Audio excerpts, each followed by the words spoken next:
नमस्कार। चलिए आज समय में थोड़ा पीछे चलते हैं आयुर्वेद के प्राचीन ग्रंथों में और ये पता लगाते हैं कि हमारे पूर्वज अपने दांतों को कैसे स्वस्थ रखते थे। और आप पाएंगे ये कोई मामूली आदत नहीं थी, बल्कि इसके पीछे एक पूरा विज्ञान था। कभी सोचा है कि जब आज की तरह टूथब्रश और टूथपेस्ट नहीं थे तो लोग अपने दांत कैसे साफ रखते होंगे? इसका जवाब एक ऐसी प्राचीन समझ में छिपा है जो सच में हैरान कर देने वाली है। चलिए आज इसी पुराने राज से पर्दा उठाते हैं। तो बात यह है कि ये बस सुबह उठकर दांत साफ करने जैसी कोई आम बात नहीं थी। ये एक बाकायदा सुबह का अनुष्ठान था, एक रिचुअल जो दिन की सही शुरुआत के लिए बहुत जरूरी माना जाता था। आयुर्वेद में दिन की शुरुआत होती थी सूर्योदय से ठीक पहले, ब्राह्मी मुहूर्त में।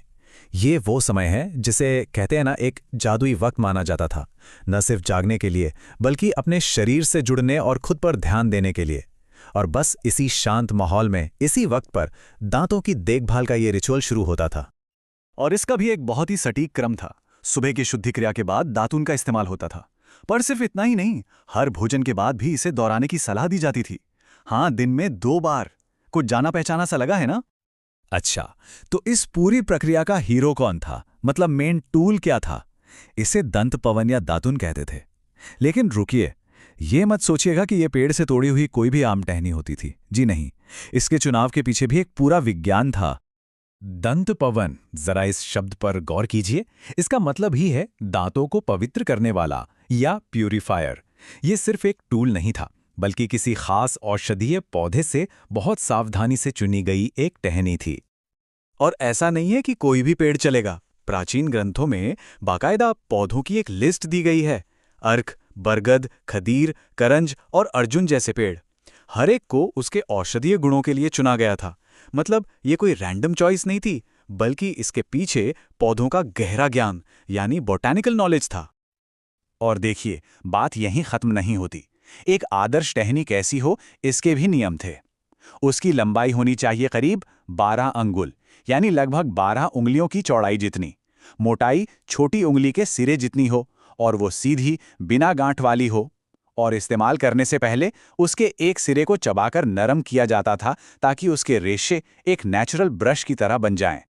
तो ठीक है, सही टूल तो मिल गया, लेकिन इससे इस्तेमाल करने का सही तरीका क्या था?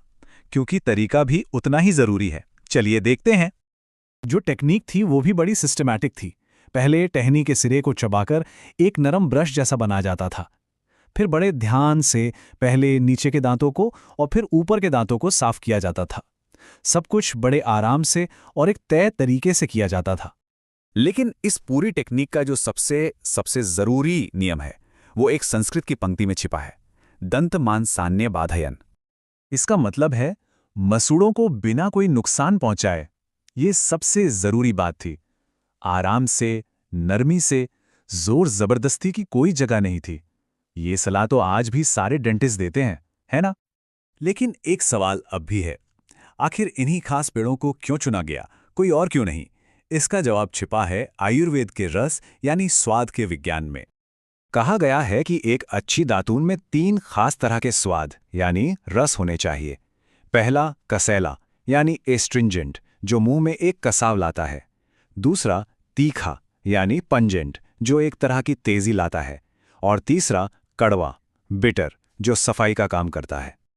और इन तीनों स्वादों का चुनाव ऐसे ही नहीं किया गया था, इनका एक खास मकसद था। ये सब मिलकर मुंह का खराब स्वाद, चिपचिपाहट और जो एक्स्ट्रा फ्लेम होता है उसे हटाते थे। और तो और भूख को भी ठीक करते थे। तो देख रहे हैं, ये सिर्फ दांत चमकाना नहीं था, ये एक तरह से पूरे मुंह और पाचन तंत्र की थेरेपी थी। लेकिन कहानी का सबसे दिलचस्प मोड़ अब आता है। इस प्रैक्टिस को लेकर कुछ बहुत ही साफ नियम थे कि ये किसे नहीं करनी चाहिए। तो सवाल उठता है, क्या ये प्रैक्टिस हर किसी के लिए थी? क्या कोई भी इसे कर सकता था? ग्रंथों में इसका जवाब साफ साफ है, जी नहीं, बिल्कुल नहीं। देखिए, जिन लोगों को इनडाइजेशन यानी अपच हो, बुखार हो, खांसी या दमा की शिकायत हो, या फिर दिल, आंख, सिर या कान से जुड़ी कोई भी बीमारी हो, उन सबको इससे दूर रहने के लिए कहा गया था। ये बात बताती है कि इसे कितनी गंभीरता से एक मेडिकल प्रोसीजर की तरह देखा जाता था, कोई आम आदत की तरह नहीं।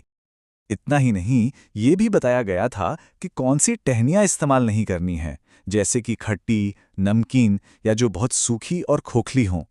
मतलब हर छोटी से छोटी डिटेल पे ध्यान दिया गया था, जो दिखाता है कि ये सिस्टम कितना साइंटिफिक था। तो आयुर्वेद की ये प्राचीन डेंटल कोड हमें एक बहुत गहरी बात याद दिलाता है कि हमारी रोज की छोटी छोटी आदतों के पीछे भी कितना गहरा ज्ञान और मकसद छिपा हो सकता है।